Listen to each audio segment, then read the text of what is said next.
In this video, I'm going to show you how you can easily see blocked people on Snapchat. Be sure to watch the video to the very end so you don't make any mistakes. Let's get started, guys, and first off, open up Snapchat app.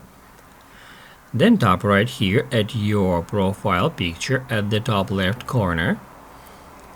Then tap at gear to head over to settings. And on settings, scroll all the way down until at privacy control section you will find blocked users.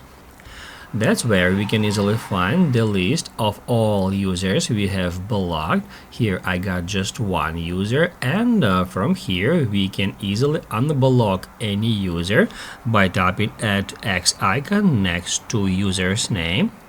It says, are you sure you want to unblock this user? To confirm it, tap at yes. If this video helped you out, don't forget to hit the like button.